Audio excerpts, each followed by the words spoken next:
Meanwhile, Oregon lawmakers are talking about what we saw today and what it was like for them to be inside the chambers as those rioters came storming in. Fox 12's Kendra Kent joins us now from Salem after talking with our own delegates who were in D.C. and endured some frightening moments. Kendra?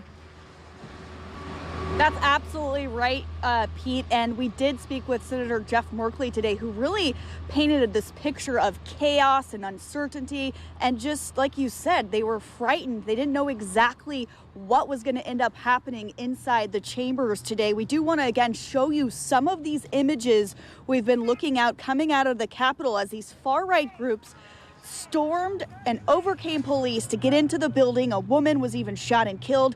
It is being called an attack on our Capitol and an assault on democracy by top congressional leaders who told us today they are just stunned and overwhelmed by the chaos and violence. Now, Jeff Merkley today talked with us from a safe, undisclosed location that he and others were quickly ushered into by Capitol Police.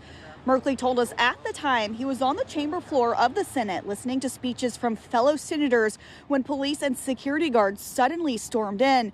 He called it chaos as they were first told to evacuate, then they were told to stay in the chambers. He says police even had trouble finding the keys to lock the chamber doors as rioters were swarming the halls of the Capitol. I did look around the room to think if somebody does burst in with a gun, what do you do? Hit the floor. I mean, the thoughts like that were going through people's heads because it wasn't as if we were there in that chamber, trapped in that chamber. And it was a historic moment to bear witness. And today we also spoke to Oregon Congressional Leader Peter DeFazio, a Democratic representing the 4th District that includes Lane and Linn counties. DeFazio told us he was outside taking videos of the outskirts of the protest when police told him he had to go back to his office and shelter in place there. We asked the congressman what he made of the violence and destruction today, and he did not mince his words. It's an attempt to overthrow the government of the United States of America.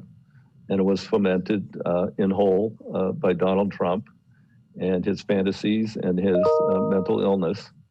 I think they should invoke the 25th Amendment, find him incompetent, and immediately remove him from office.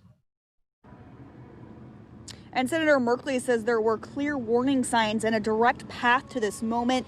He says that lies and conspiracy theories that were pushed by the president and his, quote, Trump media have pushed people into falsely believing the election wasn't fair. And he says our country's top congressional leaders also shoulder this blame.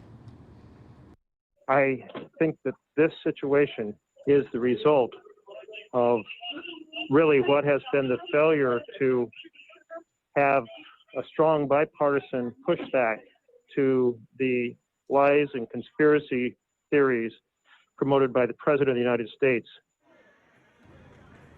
And Merkley and other lawmakers today also have serious questions as to how this breach of the Capitol even happened and why law enforcement was not more prepared to handle the crowds that were already expected to be rowdy and upset. However, I do also want to mention that Merkley and other Congress senators and representatives also really did express a lot of gratitude today for Capitol Police, who were there to get them into safety and shelter once all of that chaos broke out inside the building.